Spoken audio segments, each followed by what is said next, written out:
resource, and then we will cover this air pollution. So then your entire unit will these two units will then get finished. Okay. Then we will come on to this unit 6 and 7. In unit 4, I'll take only one or two class at maximum, and in that I'll be covering the entire part. Okay. The major part, which is been asked in the questions again and again repetitively. There is one question which is definitely going to come from your unit 4, that is biodiversity. Okay. Anyways, I'll share the slides so that where is this one? Okay, fine. Okay. So we discussed about water logging in last class, right? And we also discussed because about I hope I have discussed about aquifers, right? Yes, Anyone ma'am. with me? Fine, fine, perfect, perfect. Okay, thank you.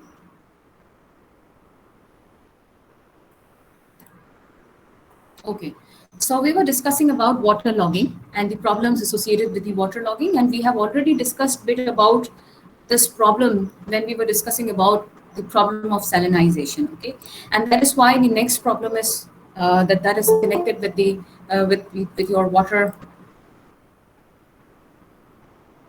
with your excess amount of water is of course salinization, right? So we can see that the salinization, these waterlogging problems, they are all interconnected. This we are studying in when we are talking about the problems related with the water. And we have also discussed the same when we were talking about the problems concerning the soil, how we were damaging the soil as a resource, how we were causing it in a way of misusing it. Okay. Similarly, when it comes to water, not having proper drainage system and not having a proper means of water harvesting system, it creates the problem of waterlogging, which in turn results in the rotting off or the decomposition and the production of the gases like methane and H2S. And and in the regions where the temperature are high, this water gets evaporated and it forms the salt layer over the surface, which is in the form of your salinity. Fine. So salinization also we have already discussed that how what in detail what is salinization. The hard salt layer that is formed over the top layer is known as your salinity. And we also discussed about the factors in which major factor, one of the primary factor was your water logging issues. Okay, so I think we have already discussed about the same. So we will now come to a very important aspect on dams. Okay, so when we hear about dams, of course, it is a renewable source of energy, and once people start realizing that fossil fuels are exhaustible source of energy, so it is important to shift ourselves towards cleaner and green fuel, and in that hydro power or generating electricity from the water was the major shift. Okay, and for that, the construction of the dams were means the dams were those structure which were used to harness the energy that was stored in water. Right now, there are certain problems with dams.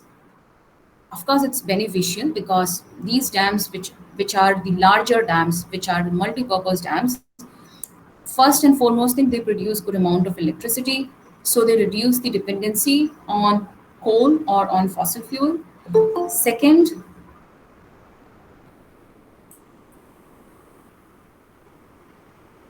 Second, they also control floods and droughts. How? Now, when the excess amount of water is there in the rivers, these dams will stop those water from flowing into and getting wasted into in the downstream, right? And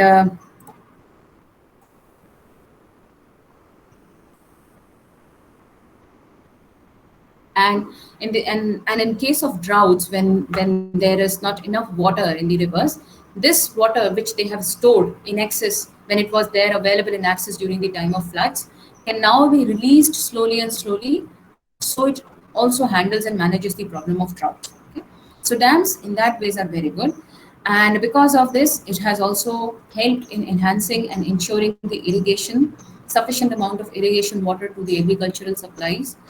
And it also provides the navigation because the reservoir that is formed behind the dam, they serve as a good places for fisheries and for other water activities, for example, for recreation purposes, etc. Okay? But there are certain problems also that are associated with the multi-purpose dams. And what are they? Wait, I think I have to join using my phone also. Okay.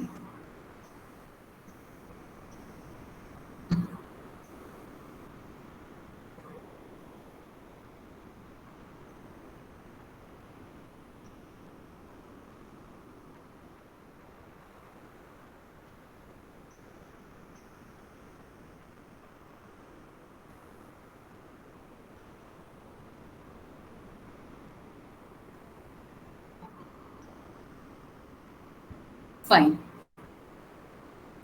So these problems can be divided into the one that is happening downstream and one that is happening upstream. Now, upstream is uh, behind the dam, and downstream is in the front of dam. Okay.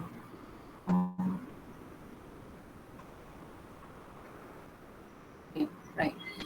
So if you talk about, let's discuss first about upstream, the water that is coming, means the water that is there behind the dam. Okay. Now, the purpose of the river, or the river, is not just the source of the water, but it also brings huge amount of silt, which is very, very fertile because it is very, very rich in minerals.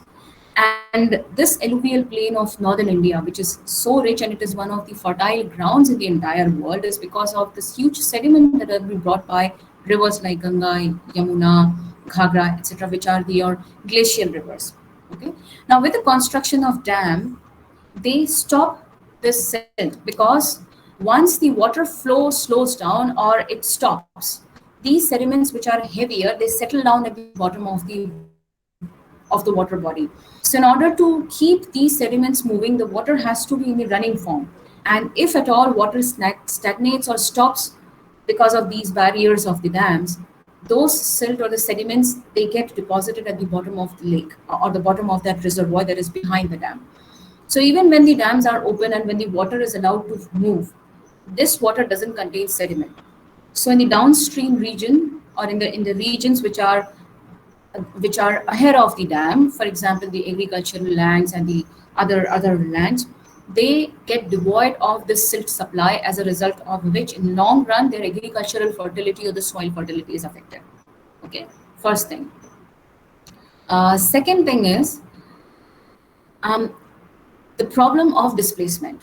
Now, when the dams are constructed, their downstream regions, they expand, means जो आपका एक river का एक flowing area होता है उससे कहीं ज्यादा एरिया हो जाता है आपका डिस्पर्सल पानी का when the dams are being constructed, because the amount of water that will come out of the dams is huge. Okay.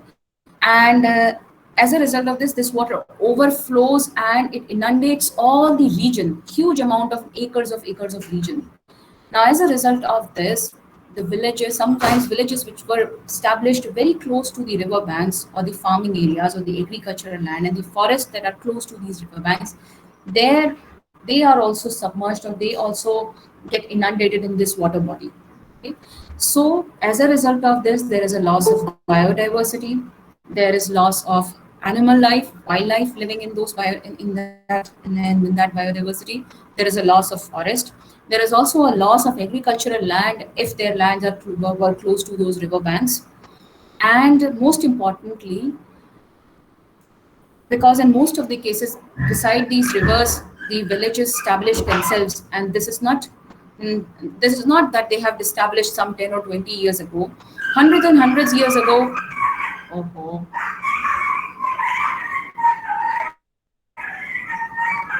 I'm sorry.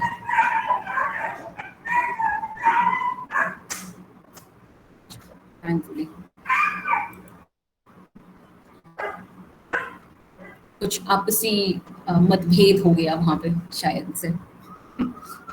Anyways, so sometimes villages also submerge. Not sometimes, many a time with these multi-purpose projects, their inundation region, inundate matlab पानी से submerge कर देना, वो पूरा area, वो possible area, ये जो engineers हैं they have an approximate idea कि पानी का इतना रेट ऑफ फ्लो होगा तो कितना एरिया में वो फैल सकता है. बेस्ड ऑन दैट स्टडी दे सी कि उस केस में कोई हैबिटेशन तो नहीं है. अगर हैबिटेशन होता है then they go to those villagers and they have to be displaced. So one of the main problem associated with this human displacement, and this has created huge problem. Okay, I'll discuss and I'll mention and I'll discuss with you one case study that will give you clear picture of how these things have came means, or this human displacement problem has changed into an environmental movement. Okay? Now, another thing is, of course, as we have already discussed, that although it appears to be green, but when we talk about CO2 footprint, that it is not just that structure once that is built is releasing the CO2, but in that process of building, the amount of CO2 that is released is associated with the carbon footprint of that structure. Okay, so here in case of building the dams, the cement material and different materials that are used for building the dams, when they are produced in the manufacture unit, they are producing huge amount of CO2. Okay, then the transportation of all these materials that is connected with CO2 production. Then for building these dam, a considerable region of forest were being cleared as a result of this. The CO2 that they were sequestered, they will also get added in that dam consumption. So the overall carbon footprint of your dam is good. It's high, even though dam themselves or the hydro, once they are in the running phase, they don't release CO2, although they release methane. How? Anyone? How dams are connected with the release of methane, or how is what is there in after the construction of the dam, which is associated with the release of methane gas? Anyone?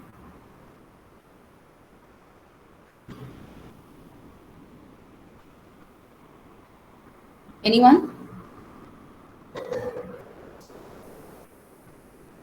Okay, so these are actually the reservoirs that are there behind the dam. Now, because of the stagnation of the water, the microbial activity in the decomposition rate increases, with which methane gas production enhances. So, in that ways, your dam is connected with the methane gas release also. Okay. Now, of course, because they mostly are built in your mountainous region, and they have a huge volume and huge pressure on the layers. So those regions, the study shows that these regions become more susceptible for earthquakes or seismic activity. Okay? So these are all the problems associated with your with the dams. Okay. Now the important case study with this is your Narmada Bachao Andolan. Okay.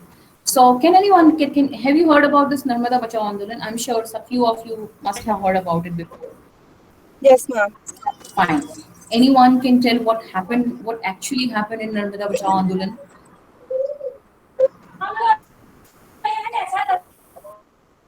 Yeah, anyone? Ma'am Narmada village पर एक dam बनाना था जिसके कारण वहाँ के लोगों को हटाया गया.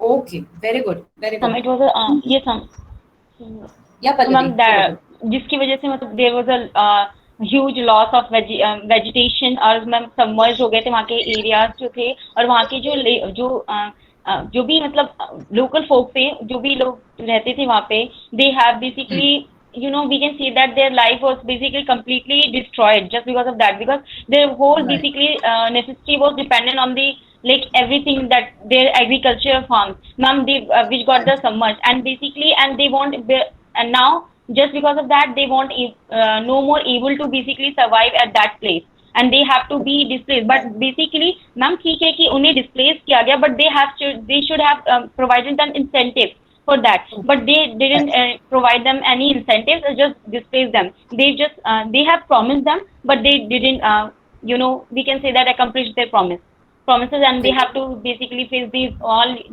huge losses of life as well as their treasures, that we can say, ma'am.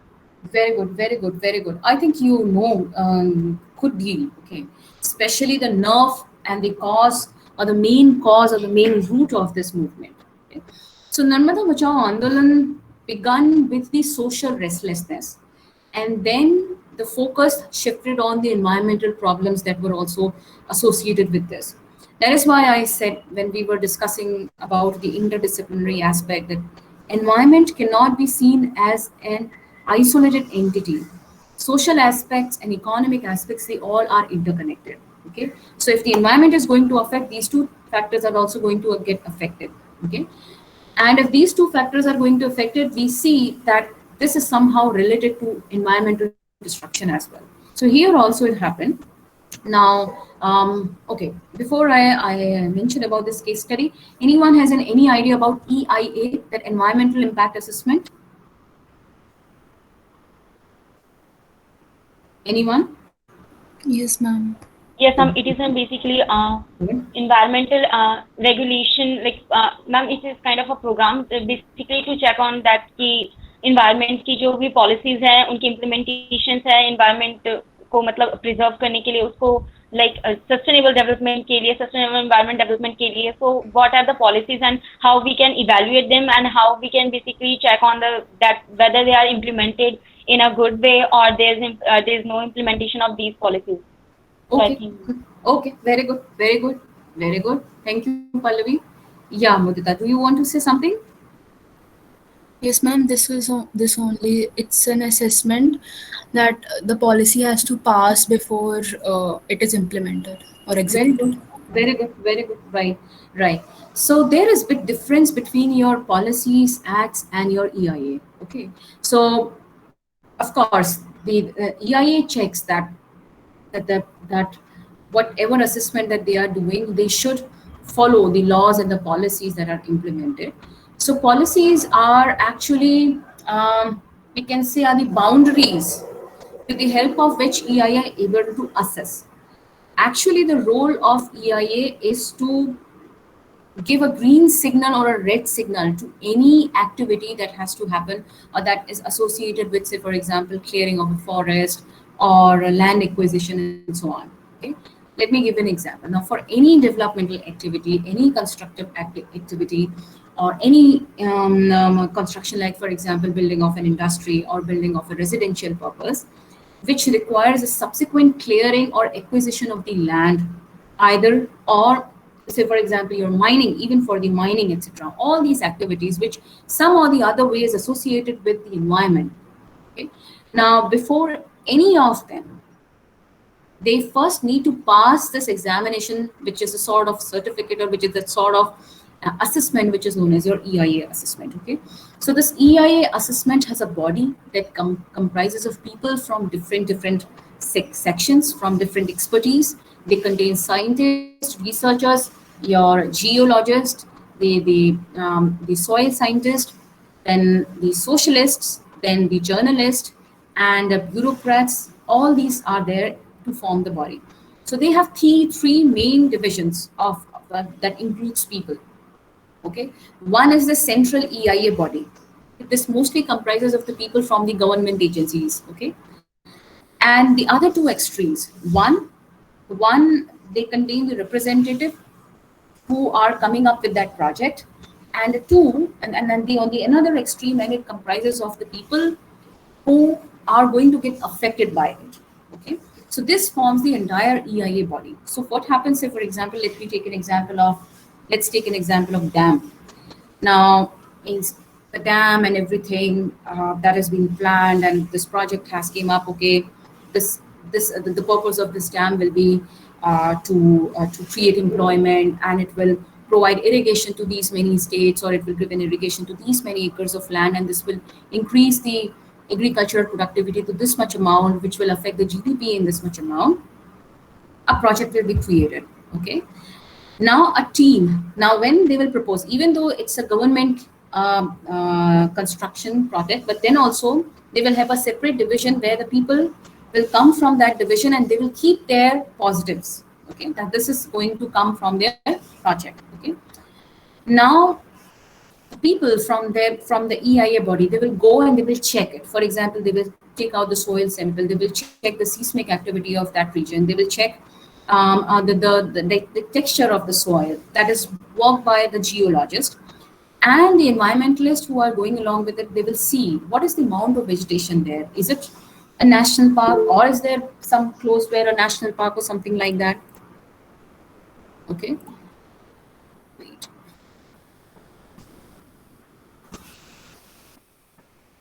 Okay. So when all these reports are positive, कि ठीक है ये जगह perfect है, डैम आप बना सकते हैं, the next important thing come is to ask those people who will get affected by it. कि अब उसके cons क्या हैं कि इतना एरिया में पानी फैलेगा, उसमें इतने villages submerge हो सकते हैं, उसमें उनके agricultural land submerge हो सकते हैं, इतने forest submerge हो सकते हैं, उसका क्या किया जाए? So in that case, representative from those village or those rural area or the people who are living along those places whose area is going to get submerged, they will also keep their views. ठीक है, इन सब की बातों को सुनकर ही final एक report तैयार किया जाता है that will give a green signaling or red signaling. Say for example, it finds that dam का बनना ज़्यादा इम्पॉर्टेंट है क्योंकि उसके जो प्रॉज है वो ज़्यादा इम्पॉर्टेंट है as compared to the people who are being displaced. तो उसको नेगोशिएट इस टर्म में किया जाएगा that they will create awareness to the people, they will promise them किसी आपको डिस्प्लेस किया जाएगा but you will get far more facility in terms of residence, in terms of agricultural land, so on. Okay, so this was what happened with the Narmada, the Sardar Sarovar project over Narmada in Gujarat. Okay, so when people, this third part, these third group of people who were the villagers, who were the local people who were living in those regions, found that their lands were going to get submerged, they became hostile, they became restless. So governments, of course, the administrator and the sociologists, they went there and they tried to convince them, okay, see, but the profits is something very, very high, and this is going to affect and benefit these many number of people. We will be providing you incentive, as what Muskan has said, Pallavi has said, in the form of new places and new homes and new agricultural field. Now the problem came, corruption and bureaucracy is there everywhere. And so it also happened when the distribution of the houses and agricultural land was happening. As a consequence, the people, they didn't cut, means the promise that was given to, what that was made to these people, they were not being provided with that. Now that is sort of what we can say is that as a sort of cheating, धोखा जैसा हो गया उनका कि वो घर भी उनका छूट गया, प्रोजेक्ट भी बिल होना शुरू हो गया और ये घर भी उन्हें नहीं मिल रहा है. ठीक है, दैट रेस्टलेसनेस, अभी वो क्या करने लगे, now they started going from courts to courts. ठीक, because bureaucratic system is so strong, their voice was not being heard. Here came the role of socialist people, okay, for example Medha Patekar and other people. They became the voice of these people because they were educated, they knew where the loophole is, and so by becoming the voice of these people, they kept these, etc. This is how any social restlessness can change into a movement, and from there of the construction of the dam on the environment were also highlighted. So this social movement changed into an environmental movement. You will see that most of these, or almost all of these environmental, first these social movements, we cannot separate them. They both are intertwined. They both go hand in hand. Okay? So this is how this Narmada Andolan, Bachao Andolan started happening. And then the negotiation was brought कि dam का height reduce किया जाए for by about 10-20 meters so that the inundation area can get reduced. Okay? But then government and the Supreme Court, they negotiated for not 10 meters, for some 5 meters decrease करने के लिए बात किया, and then they gave the green signal or green flag, and they also ensured that these people who have been displaced should be provided with the housing schemes as soon as possible. Anyways, how much means what is the true what is the reality, we all don't know because वो ground में ही पता चलता है. Okay, but this movement, this became very famous because it drew the attention of people and the environmentalists from all across the globe. So this World Fund, who was initially supporting this project by providing them with the funding support, they withdrew themselves. And then there was some pressure from UN and from other global environmental agencies on Indian government to check and listen to the problems of the people who were getting affected by it. Okay? So what can anyone tell now? Now there is a tussle. At the one hand, there is of course a development, okay? And on the other hand, of course, we are seeing this environment problem. Now, how can this be sorted out?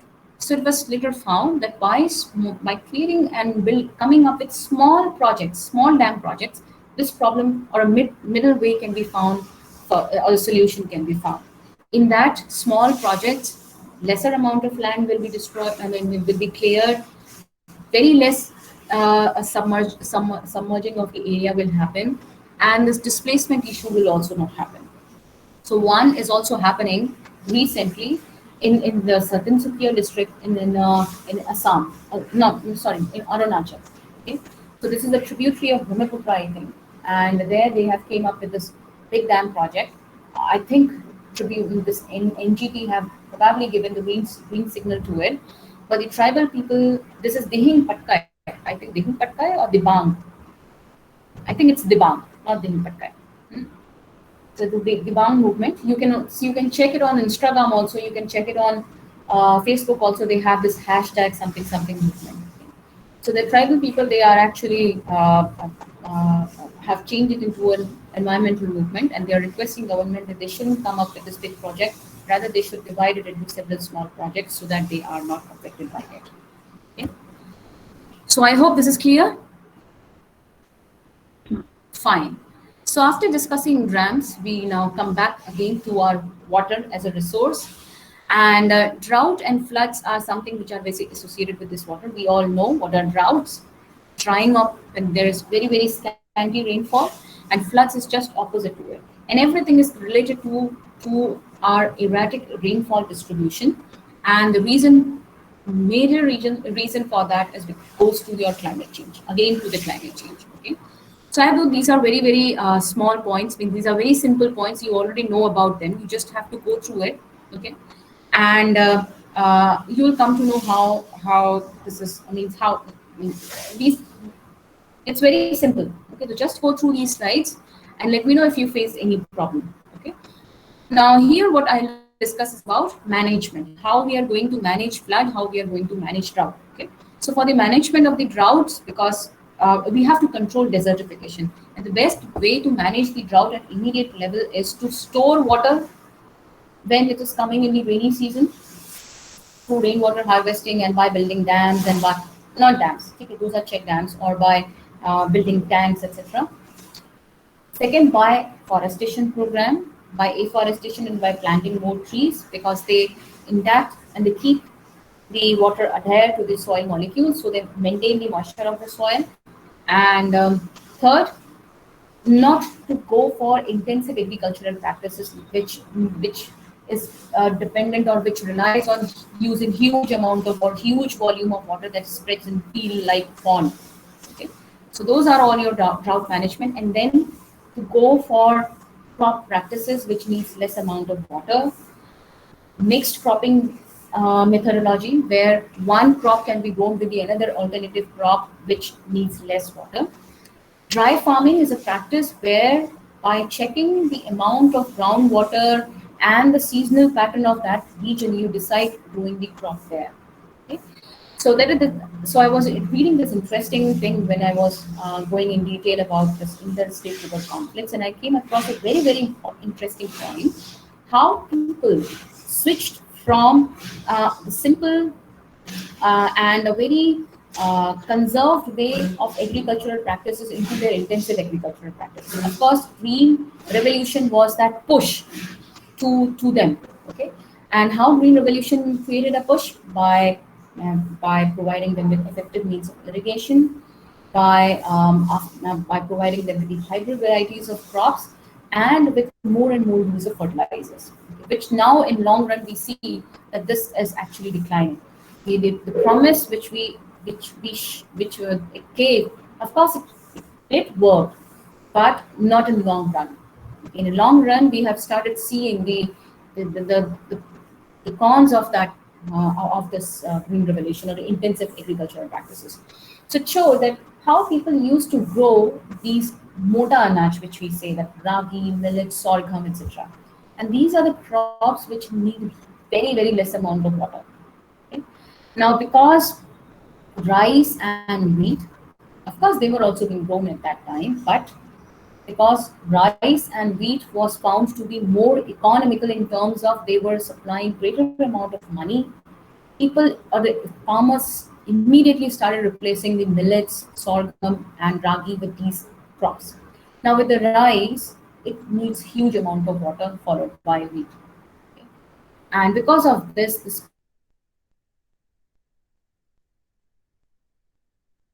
at which from the groundwater and from the other sources, this of course increased. Now, this increased more because the population has increased and the impact of climate change has started happening. Okay, so this is how one has to keep in mind in order to manage the drought. Okay, similar is with the floods. The reasons of the floods. Now, when we talk about floods, it's mostly either two ways. या तो पानी का एकदम से fall हो जाए, जैसे अभी मुंबई में हो रहा है, ढेर सारा पानी बरस गया, we see that flooding type of situation. It is because the rate by which the water is falling down and the rate by which the water is getting drained, that is very less. ठीक है, तो अच्छा drainage ना होने की वजह से और वो प्रॉब्लम होने की वजह से water start accumulating, which then starts appearing in the form of flood. Okay, which is also waterlogging. Okay, and second is of course we listen about floods mostly in the rivers. Okay, now rivers में floods का दो reason है: excessive melting of the glaciers, then their depth have reduced. There and why they have become shallow? Because of the soil erosion, जिससे कि soil उनके river के base को भर रहा है, and they have become shallower. So जरा सा पानी भरने पर ही they started becoming overflowing and the situation of flood created. Third, another important cause is your cloud bursting. This is also because of this climate change. And one such example, recent example, is your Kedarnath. I think in 2013 and 14, somewhere it happened, right? So this Kedarnath incident that happened where the cloud burst suddenly happened, and as a result, huge volume of glaciers and mud and silt, they came down along with this heavy amount of rainfall. It damaged and submerged all the villages that were across it, including your parts of Haridwar, Rishikesh, not Haridwar, of course, Rishikesh and the Prayag, etc. So these regions were severely affected by it. So that is also an example of your flood. So how can the floods be managed? Now, first, construction of small purpose projects by dams and reservoirs, flood can be controlled, and proper embankments and management needs to be done. Flood zoning has to be done. Now, this is already happening. This is also known as a river zoning. इसमें होता क्या है कि बता दिया जाता है कि रिवर के इतने से इतने रीजन में you cannot come up with these developmental projects or developmental activities, but nobody listens. Yeah, now when this flash flood happened, it was interesting to find that most of these shops and the residents and the hotels बिल्कुल edge of river पर बने हुए थे, जहाँ पर बिल्कुल नहीं होना चाहिए ये activity. Okay, even some for the tourism purpose, कुछ लोगों ने resorts वगैरह भी बिल्कुल sand के किनारे ही बना कर रखे हुए हैं. Of course, they are going to get submerged because rivers का एक region होता है जिसे हम क्या कह सकते हैं, this is known as your floodplain, okay, which keeps on changing, and rivers constantly keeps on changing its course. Okay, और जब भी पानी लेवल बढ़ता है घटता है, एक हम approximate region मान के चलते हैं on the either side of the river which will get inundated, and therefore those regions are asked not to be used for either of agricultural purposes or for building houses or for creating any constructive activity. ठीक है, फिर उसके पीछे के zone में maybe they are allowed for building some for carrying some agricultural practices, just that they can grow some apple plants or apple orchards, so that even if the inundation happens, ठीक है, पेड़ नहीं जाएंगे, कम से कम life नहीं जाएगी. And then after that they are allowed or they are being asked, or this in rule says that okay, now after this distance, houses can be constructed, shops can be brought, and so on. But nobody follows it, and that was one of the main reasons when this destruction was happening. Thousands and thousands of casualties happened. Okay. Now there are certain engineered structures also like check dams, dikes, diversion spillways by which floods could be managed. So I'll show you by figure what are they. Okay. So on the top left side, this is your levees. Okay. Now levees are the raised platforms. Okay. इनको slope दे दिया जाता है so that if the water speed increases or the water amount increases, this slope doesn't allows the water to come up. Okay. It will make the water go down. ठीक है, go back down. और साथ में वो उसका course भी maintain और manage करके रखता है. ठीक है. So once it also is this is an example of an artificial levee where they have raised the region, they have increased the height of the region, so they are performing this agricultural activity, and at the same time they have created this embankment as a result of this levee. Even when the water is getting flooded in these regions, it doesn't come. Okay. Now another example are these check dams or dikes. Check dams. Now what are check dams? They are of course not dams or the multi-purpose projects. Check dams are the small structure that are meant to stop or retain the water in the regions. Okay? So initially, and one of the good case study is Parwari River. This is in the Alwar district, and this river had almost died, but is brought back to the life by this this waterman of India known as Rajendra Prasad. So उन्होंने check dams बनाकर बरसात के मौसम में जो भी पानी आता था, they used to collect it. They didn't allow it to simply flow away without even getting used. Okay? Now, as the water started getting stored, it of course became part of the groundwater table. It of course became a part of your soil moisture. It also gets stored so that in the time of droughts or when the rainfall was not happening, it was providing or it became as a source of water to the people there. Okay. So these check dams can control the floods in a way that when this huge volume of water is coming, they can stop this water and they can store it in the form of a reservoir. Okay. Now on the right bottom, these are known as your dikes. Okay. Now dikes are the huge boulders. Okay. You can see in the Mumbai also, they have placed these huge boulders and big rock pieces. So it reduces the force and energy of the waves, and it allows it to return back to the water system. Okay. Now another good way is your spillways, also known as your diversion channels. Okay. Now this is something which can solve the problem of the multi-purpose projects when they started inundating huge amount of area. So ये पानी जो पूरे जगह और area में फैलेगा, उसको फैलने से बचाने का एक अच्छा तरीका ये है to create a spillway so that this extra amount of water can be diverted elsewhere. Okay, so this is one of an example where this is diverted, and we can see that this water is then made to flow to the other parts and is diverted in different other parts in other regions also. Okay, so this is how one can control the floods in the rivers in the regions where the floods are happening. Okay, any questions so far? Okay, fine. Yeah, Kriti, bolo beta.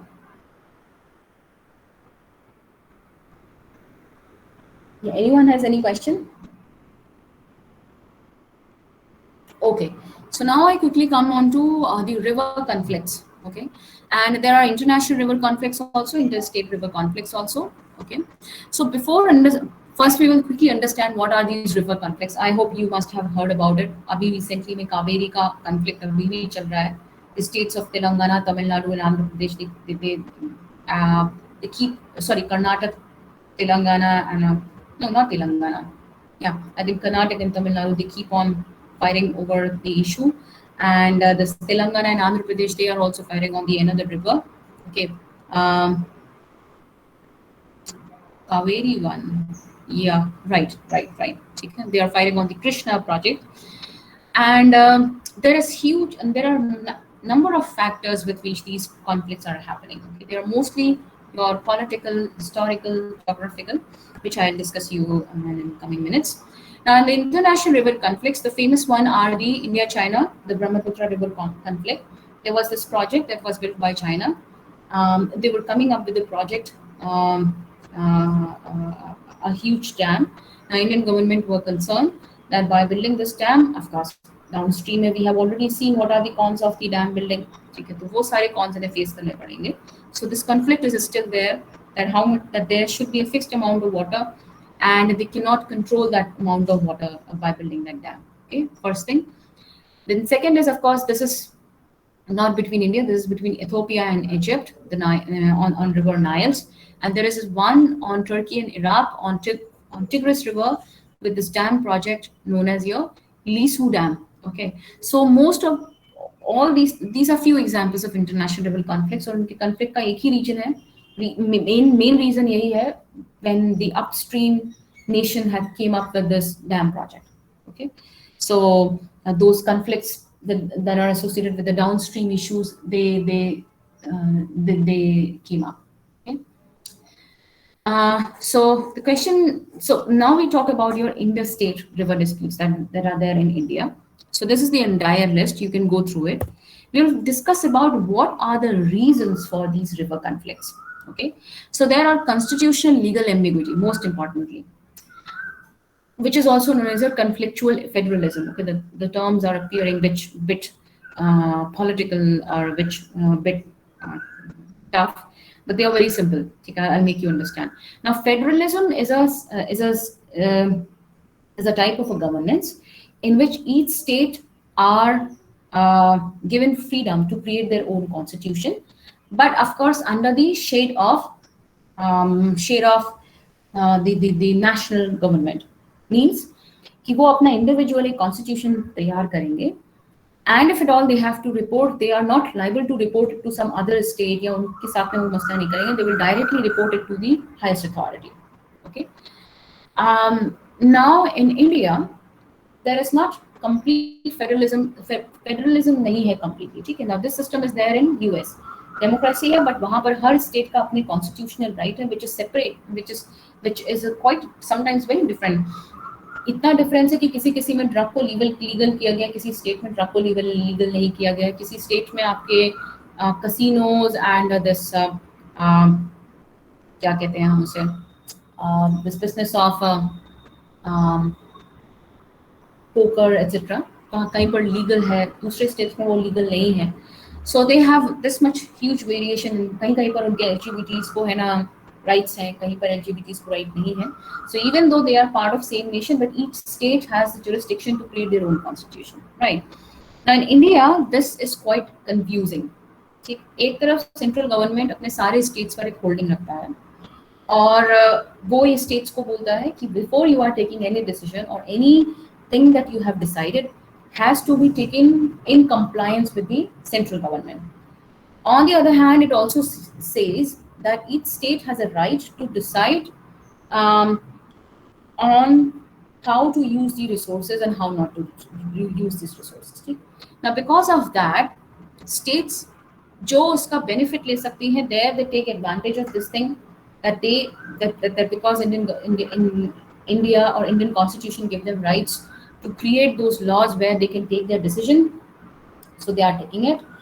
And on the other side, those states who are the sufferer one, they will take an example of this the another part where they will say कि नहीं, central government के अंदर में है, तो इस conflict को एक state decision लेकर नहीं कर सकता है. This has to be resolved by an higher authority, that is your central appellate. Okay, so because of this conflict, this decision making, who is going to take, who is going to resolve the situation, who is going to resolve the case is very, very doubtful. First thing. Now, second is a historical geographical ambiguity. Now, this dates back to some thousands of years. No, I shouldn't say thousands, of some 300, 400 years ago, where, say for example, now I'm taking an example of, say for example, this Kaveri. Yeah, this Kaveri river dispute. Okay, that is between Karnataka and Tamil Nadu. Okay. Now they use this water since the time of Vijayanagar dynasty. Okay, and therefore Karnataka believes that historically, उनका मतलब उनके यहाँ पर राजा उनके पहले से उस पानी को यूज करते हैं, so they have every right right towards it.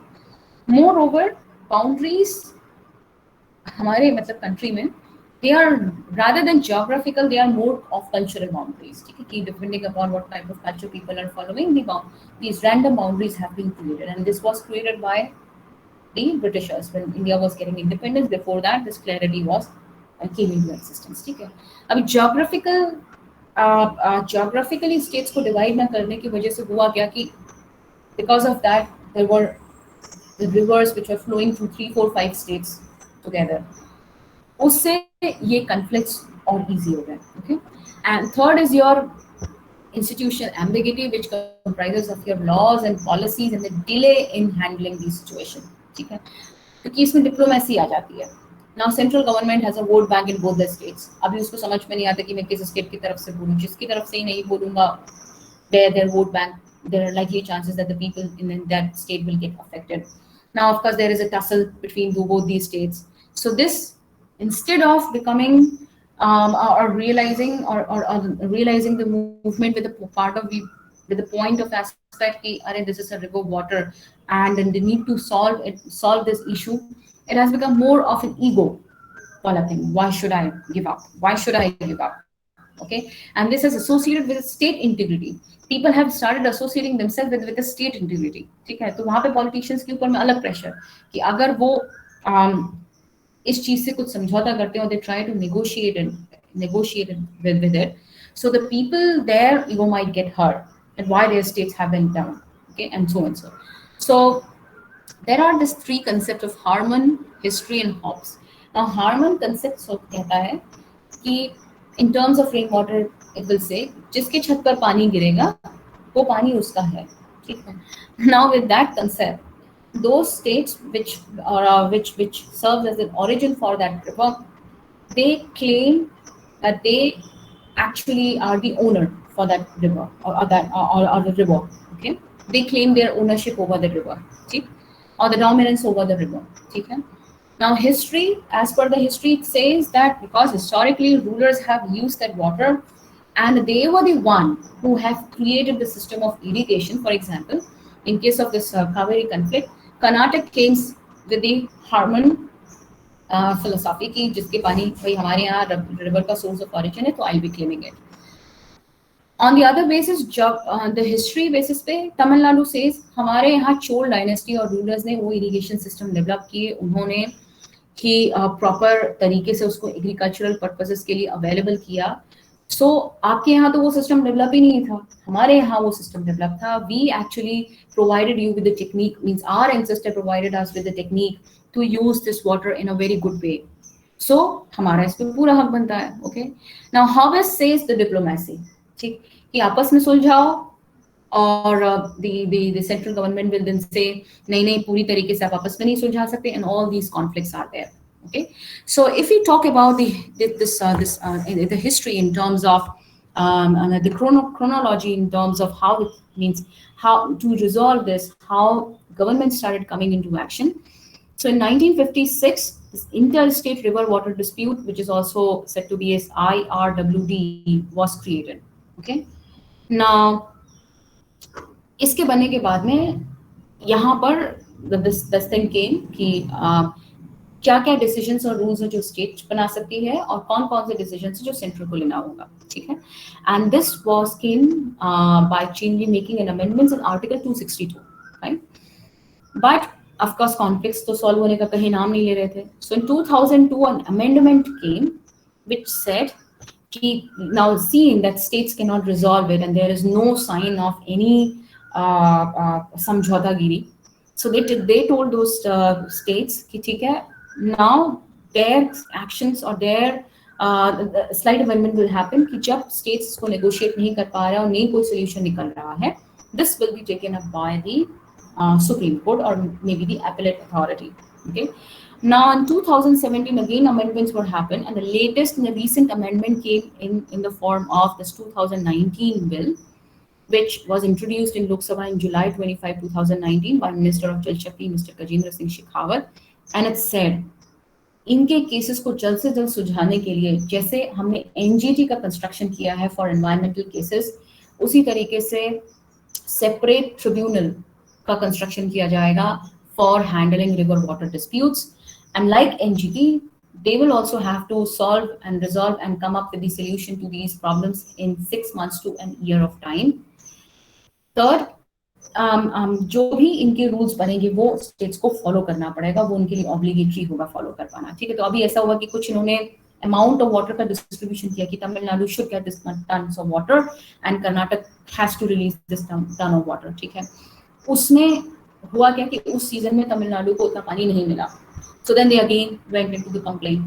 तो अभी एक सेकंड प्रॉब्लम रिलीज हो गया कि इस लॉ के इम्प्लीमेंट होने के बाद में अब एक और चीज करनी होगी, इसको इम्प्लीमेंट कराने के लिए एक और अथॉरिटी का कंस्ट्रक्शन करना पड़ेगा जो चेक करेगी कि जो आदेश या जो ऑर्डर दिया गया है वो फॉलो किया जा रहा है कि नहीं किया जा रहा, ठीक है। So that's very complex. It has turned into, this simple problem has turned into a very complex issues because of all these parts. Okay.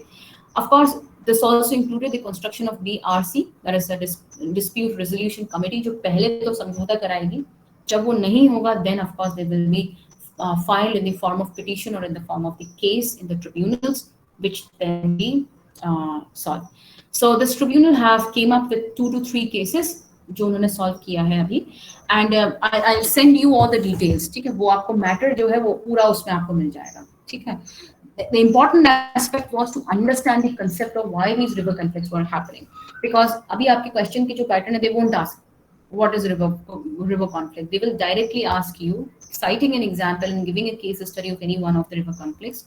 Focus on the reasons of why these river conflicts are happening. Okay, so in that case, you have to describe and focus more on the root problems of why these river conflicts are happening. Okay, so don't worry, ये तो slides हैं, बाकी आपको मैं matter जो है वो separate है river conflicts के लिए. I'll be giving that and sharing that sheet with you. Okay, so I think I'll end my class here.